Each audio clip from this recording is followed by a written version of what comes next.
It's Red Eye Radio. Gary McNamara and Eric Harley talk about everything from politics to social issues and news of the day. Whether you're up late or you're just starting your day, welcome to the show.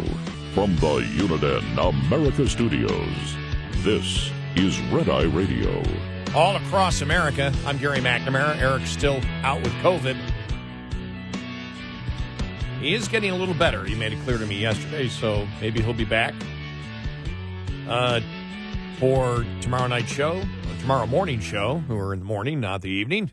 And if not, I cannot not see him be here by Sunday night, Monday morning. So hopefully he's doing good, though. Seems like he was. We were going back and forth on X yesterday with some of our listeners, and that was fun.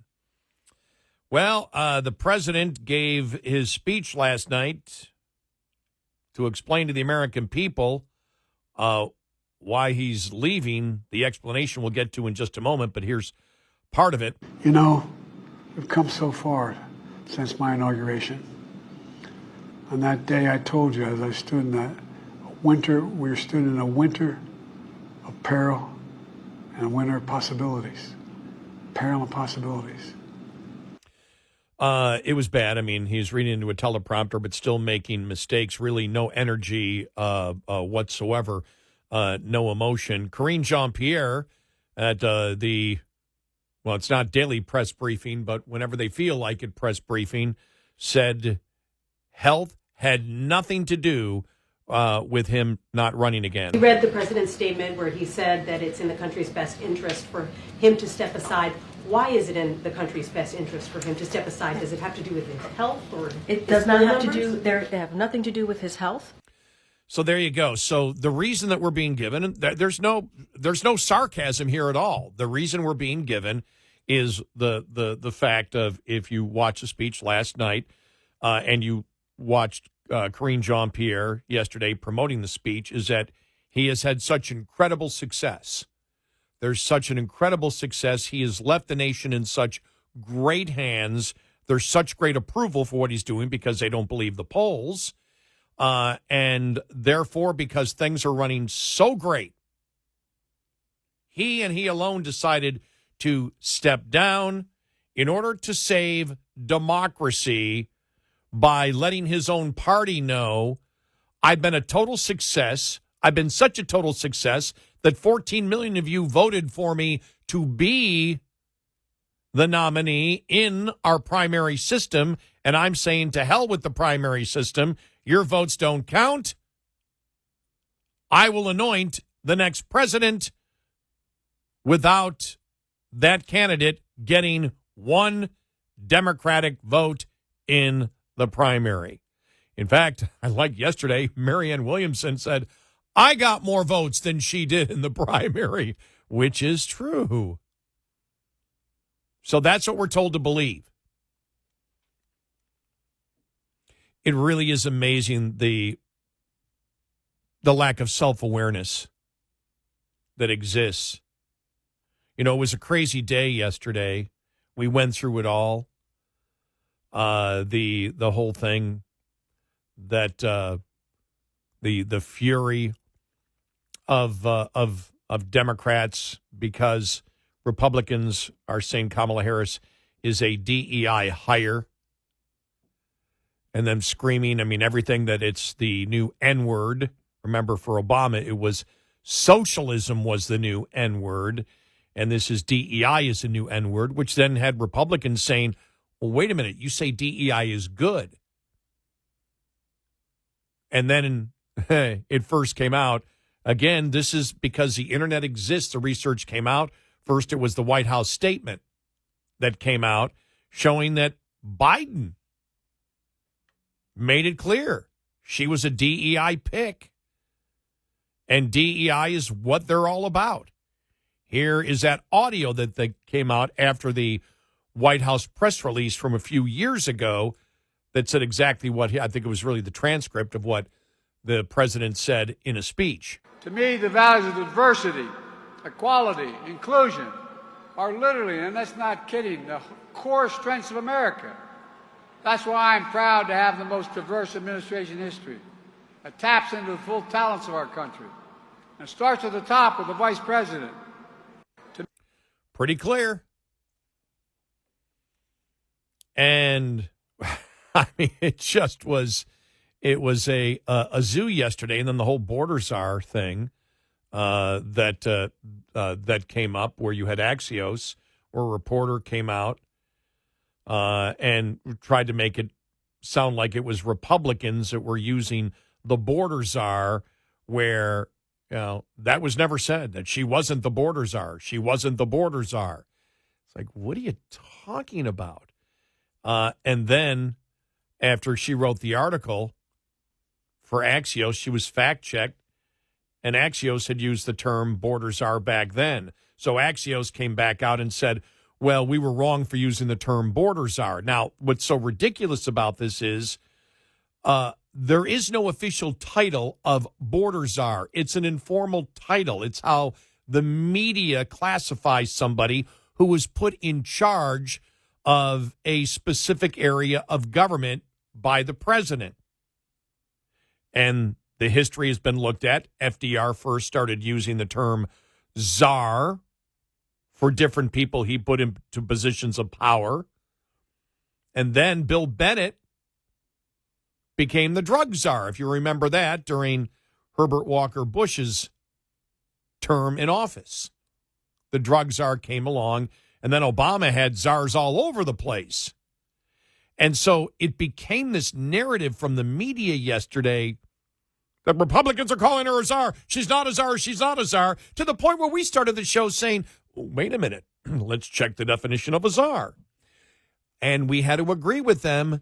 Kamala Harris is not a pre-1917 Russian president.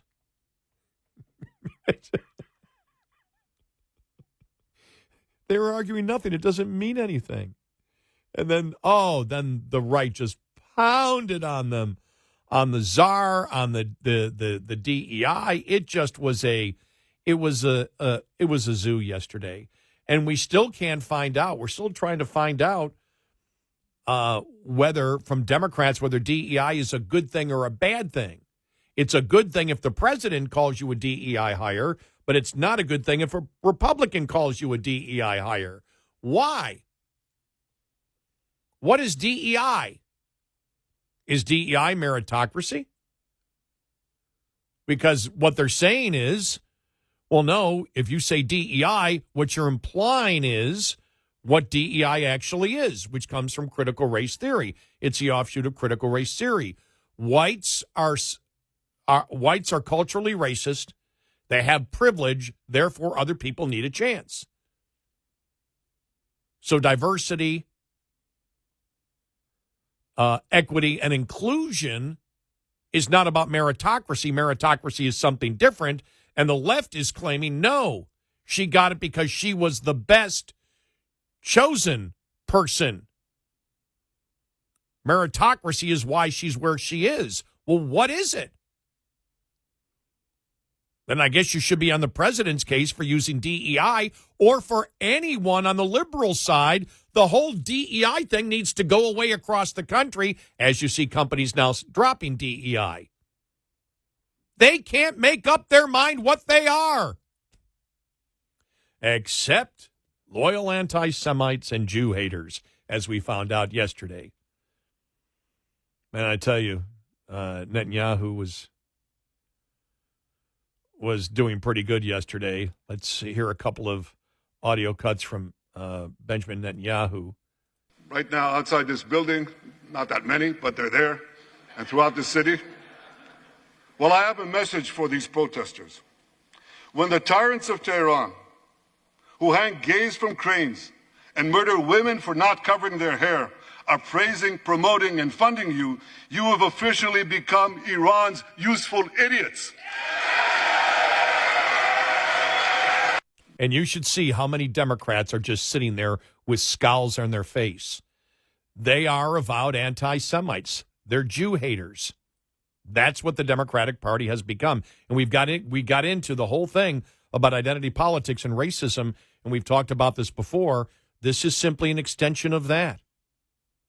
And we have called here at Red Eye Radio for the longest time, and there's no better opportunity ever for Republicans to start promoting this on a long term, not short term, not just up until November. But we've been asking Republicans to do this for the longest time. The racism that exists in the United States comes directly from the Democratic Party, from identity politics.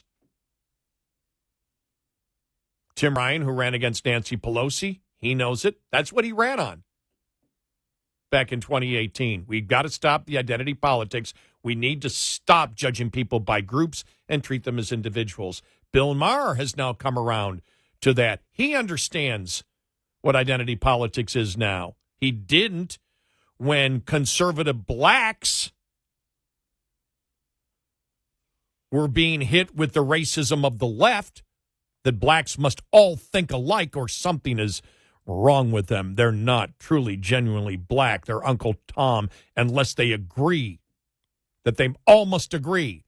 And the same thing with critical race theory, that all whites are culturally racist. And, that's where we are. It's the identity politics, and all they did was add Jews. Not surprising that we're here, but the Republican Party has to call it out. They got to have a campaign, a long-term campaign to call it out. For years, Eric and I just shake our head going, they're calling you racist, and they're bluntly racist, absolutely as blunt as you can be. They're proudly racist. And they come up to the Republicans and go, well, you're racist because let me see here, socialism is a new N-word. No, socialism is an economic theory that Obama held. Got nothing to do with calling somebody a derogatory racial slur because of their skin color. And so, I'm waiting. Border czar. That's no, but border czar is a new N-word. But as we heard the other day, DEI is a new N-word. How can it be? You guys came up with it. What does it mean?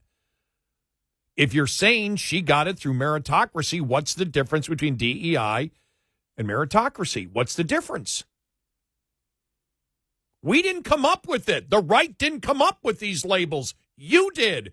Could you please define them? And then you had Netanyahu say this yesterday. Amazing. Absolutely amazing. Some of these protesters hold up signs proclaiming gays for Gaza. They might as well hold up signs saying chickens for KFC. And we earlier thanked him because we on Red Eye Radio said that a few months ago. Many months ago we said that. So we know Netanyahu's listening because we know we actually do over the years. We've got a lot of correspondence from people in Israel who listen to the show. And that's the one thing, because we're on overnight and we're live overnight. We've got people from all over. That's why we say, here in America and across the world, because in a lot of the world, it's daytime when we're on. And so we get a lot of listeners, and we love the listeners from all over the world. But for them, it's the day. And we got that. You guys are doing everything live. Most TV, even TV news, most of it's, all taped. You guys are actually live on the air. It's like, oh, cool. So, yeah, what an insane day it was yesterday. Well, absolutely insane. All right, 866-90 Red Eye. This morning's USDA Farm Report is brought to you by Howes Products. Tested, trusted, guaranteed since 1920. 53 projects across the country are the latest recipients of USDA Conservation Innovation Grant Awards. We're investing $90 million. More than $69.7 million of that is on-farm trials, and then the remaining $20 million is for those CIG classic projects. Karen Woodridge of the Natural Resources Conservation Service says since the CIG program's inception 2 decades ago, almost $542 million in investments have supported 929 projects nationwide. Projects developing innovative tools and approaches to conservation and addressing specific concerns such as changing climate. This year, our on-farm trials really focused on a couple of things: irrigation water management technologies, nutrient management, feed management, and enteric methane reduction. And our classic CIGs are more of our traditional forestry, habitat, energy, economics kind of activities. I'm Ron Bain reporting for the U.S. Department of Agriculture in in Washington, D.C. This report brought to you by Cenex Fuels and Lubes. Lines open for your calls. 866-90-RED-EYE on Red Eye Radio.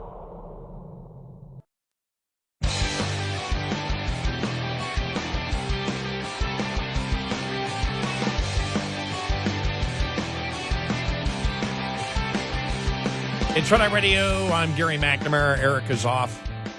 Still sick. Get better, Eric. Let's go to Frank on Long Island. Some more czar talk. Hi, Frank. You're on Red Eye Radio. Welcome. Hi. Hey, Gary. How are you? Good. Thanks for calling. Excellent. All right. Well, thanks for taking my call. So I basically just wanted to touch on adding a little tidbit to a perfect show that you've been giving us. Alone, by the way. Tell Eric we say hello. Nonetheless, They hit him. They hit her with the DEI, Democrat DEI nonsense disaster by calling her the border czar in the very beginning. I remember watching him say it, and the word czar coming out of an American politician's lips were just, I couldn't even fathom it. I didn't even understand it. But let's not forget about John Kerry, who was also, I watched him, dub him the border czar, the climate czar. So czar, they throw it around like it's not a joke. I think it's like a slap in the face of the patriotic American people that we are.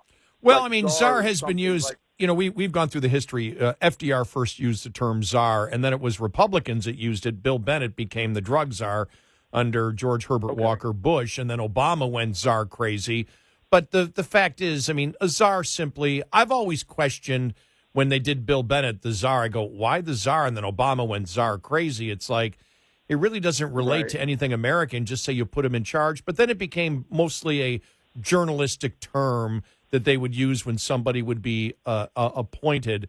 But for them to deny that she was, basically the border czar by saying, well, no, we have Homeland Security. They're actually in charge of the border. Well, they called John Kerry, as you mentioned, climate czar. They called him climate czar, and we have the EPA and the Energy Department, and they're making rules left and right. They had much more power to change policy than John Kerry did. So it was really a stupid semantic argument that they were having yesterday because they're trying to move her away, from anything to do with the border like they did, like they're trying to do with the inflation, but they're not going to succeed there because she was the deciding vote on the $1.9 trillion bill that they would put through. That Democrat economist, Obama economist, said, don't do that because you're going to – Correct. That's what's going to kill inflation. So they're trying to do anything to walk it, to basically say she's responsible for nothing. It's a fresh slate. And they're not going to succeed at doing it because, like I said, the American – I forgot what that bill was in $1.9 trillion, what the name of it was. By the way, by saying perfect show, we don't want to do over-the-top rhetoric.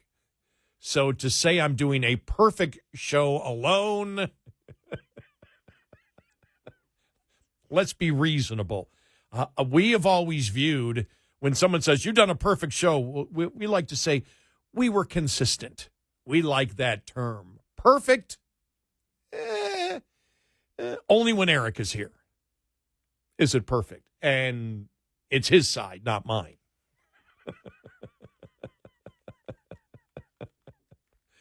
Oh, yeah. But czar.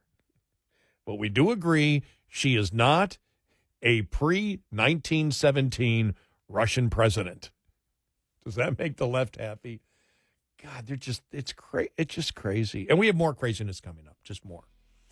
In fact, this is one where a senator tries to play stupid and then can't anymore. You'll want to hear this one.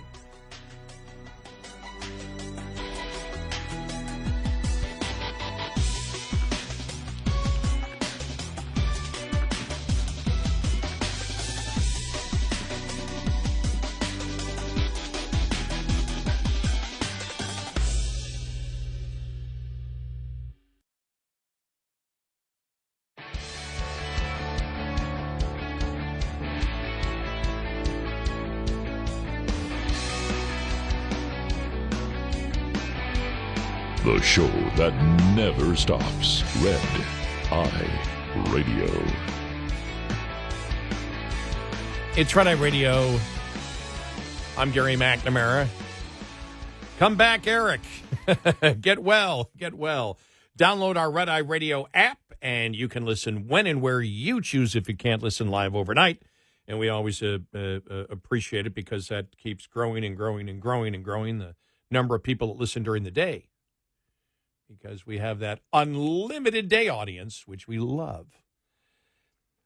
When it gets down to it, after yesterday, I mean, how insane it was, the whole DEI thing. And I do know that, the media is a bunch of, the mainstream media, a bunch of political activists. But the whole czar thing yesterday, where Axios actually says that they were wrong to use border czar. It's a semantic term. I mean, it's just there is no official title.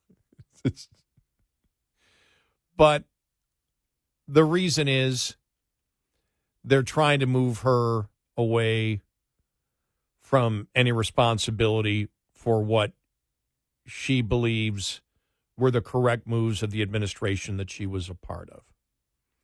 She was the final vote for the bill that even Democratic economists warned from the Obama administration would cause inflation. They got to try to move her away from that. The problem still is for the Democrats reality. Not everything that surrounds it, not the showbiz of politics, not whether you smile right, not whether you have the energy or use the right politically correct word. It all comes down to the real world. It comes down to where you stand on the issues. And I said this, that we have had disagreements. I will disagree with some of the economic policies, as I did last time, with a Trump administration. We already know. We've gone over that. We don't need to go over it now. We will again, and I'm sure we will. But even if we have differing ways, we're trying to get to the same point. Most Republicans, most people that call themselves conservative, the vast majority, believe in the Constitution of the United States. They believe in freedom of speech, even speech they don't like. That's something that Trump and J.D. Vance made clear. We're not going to censor it. Government isn't going to do that. The reason that the Democrats are having problems and the reason that we as a nation should be concerned is because of the crazy and or insane things that they are attempting to promote and have successfully promoted. Republicans and conservatives, the majority of us, because I know people that call themselves conservative that aren't conservative. So that's why I say the majority, because you can never say all, but the majority believe in freedom of speech, freedom of religion, freedom of the press. They're against government censorship. They believe in the Second Amendment. They believe in the separation of powers and the three branches of government. They agree with being a republic and not a direct democracy because they understand it. They're not ignorant. For example, on the Electoral College or the Senate, where Democrats, how many times did they scream, it's time to get rid of the Senate, the Electoral College and the Senate? Well, that's because conservatives and most conservatives and most Republicans understand how the country was formed. The federal government was never supposed to be as powerful as they are right now. Never. It was supposed to be 50 states. And the federal government, 13 originally. I know there weren't 50. 13 colonies, but the original thought was the federal government would be the umbrella to basically provide protection a federal army to protect and regulate free trade and things like that, interstate commerce. But that was it. Nobody ever expected that they were going to be doing what they're doing today. And we see, because of that, conservatives and most Republicans understand this. And I mean, most conservatives and most Republicans, I'm not trying to differentiate the two. But they understand that the debt we have today is because we didn't follow that path. And because the federal government can borrow and print money, well, we've got ourselves in a hell of a shape right now with the debt. Wouldn't have happened if we would have followed what most believe the founding fathers should have been, which was the states run most of those things. States can't borrow money the way the federal government does, which means you have to find different ways to do things because you can't borrow money from future generations, which we believe is the wrong thing to do. We believe in the right to keep and bear arms. They don't. They don't believe in free speech. They believe in censoring of the government, not based on my opinion, not based on anything. It's based on what they've actually done, the behavior that we've seen. Free speech, for example, the censoring that we saw on Twitter and the federal government's involvement in it.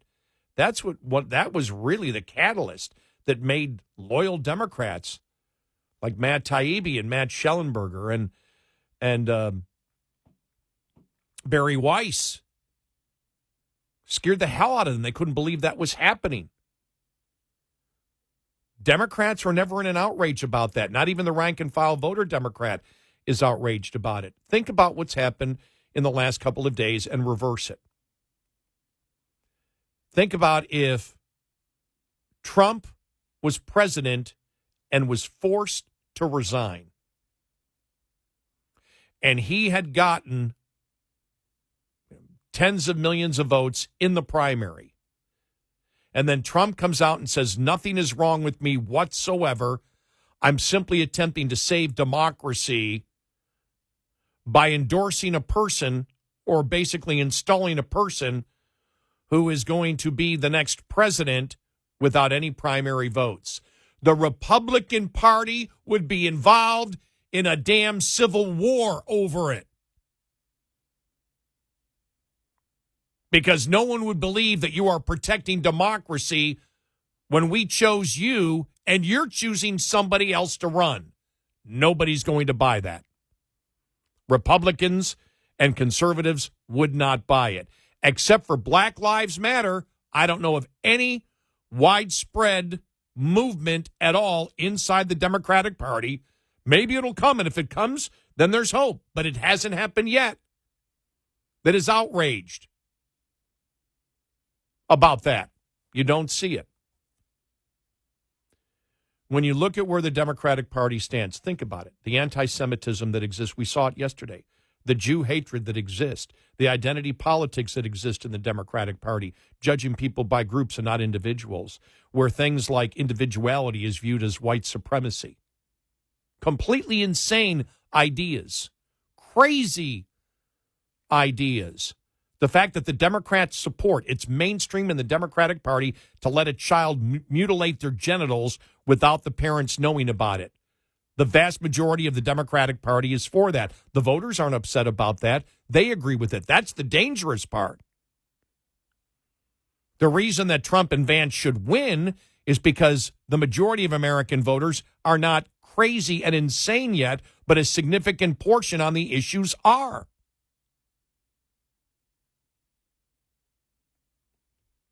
And that is a huge problem.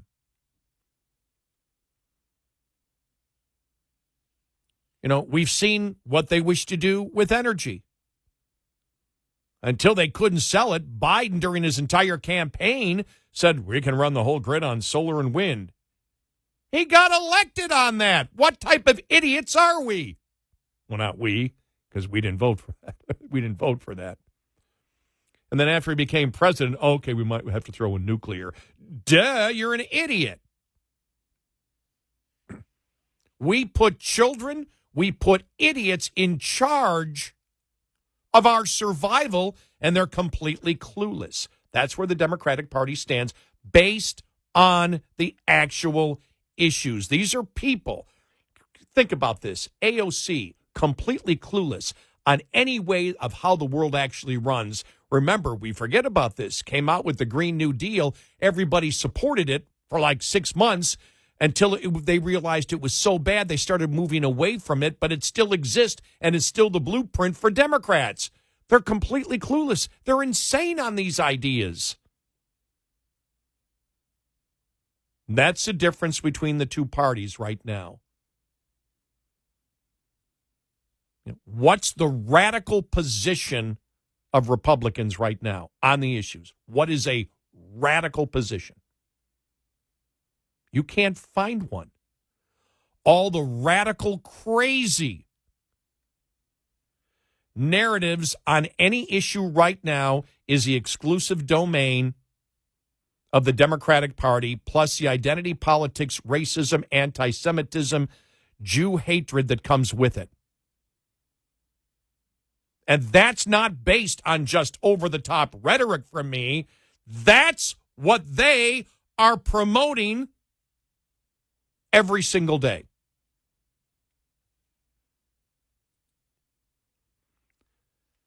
Give you an example. This is Senator Chris Murphy trying to play stupid yesterday. Listen to this. Here's what he put on X about Netanyahu's speech. The speech was more a commentary of U.S. politics rather than a path forward for Israeli and U.S. security. The suggestion that any American who objects to the humanitarian catastrophe in Gaza is a Hamas sympathizer was way out of bounds. That was at 3:38 p.m. yesterday afternoon. We come to 9:14 p.m. yesterday afternoon. Senator Chris Murphy of Connecticut. What a loser this guy is. Good job, Connecticut. I've seen some disturbing images coming out of today's protest at the Capitol. I'll always support Americans exercising their First Amendment rights, but pro-Hamas cheers and messages of hate and anti-Semitism have no place in our country, period. Where the hell have you been since last October 7th? These are the type of idiots that are in office today that have the approval of Democrats. But until Democrats, you saw Bill Maher finally come out against identity politics and the racism that exists today in the Democratic Party. Finally, he didn't do it when conservative blacks were being thrown with racial rhetoric left and right. But now he realizes it. Other Democrats realize it. Until the voter rejects racism in the Democratic Party, they're never going to solve the problems that they have. 866-90-RED-EYE. Coming up, more with Gary McNamara and Eric Harley. It's Red Eye Radio.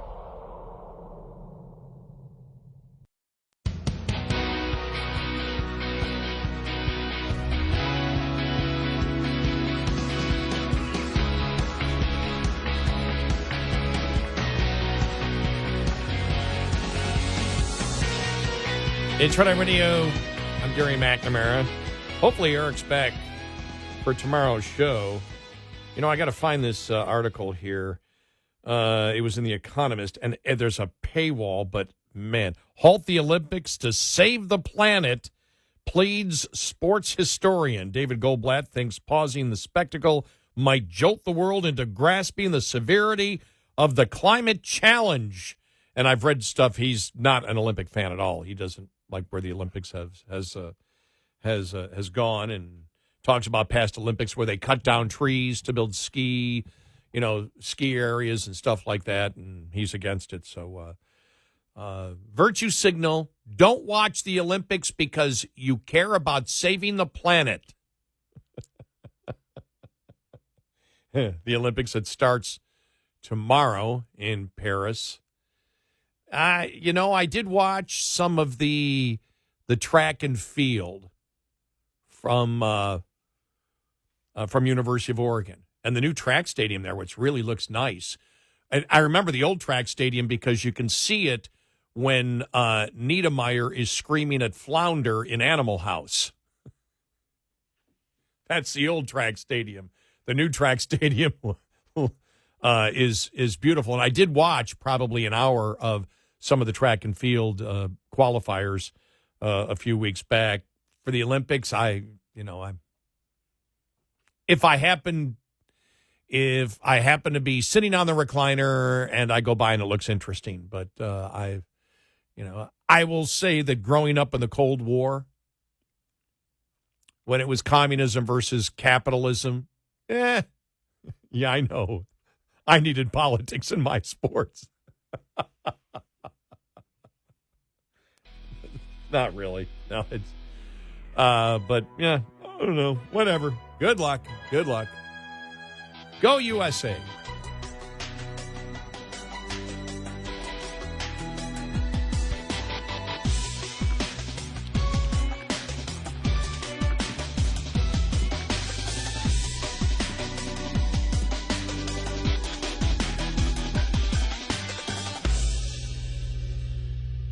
This is Red Eye Radio on Westwood One.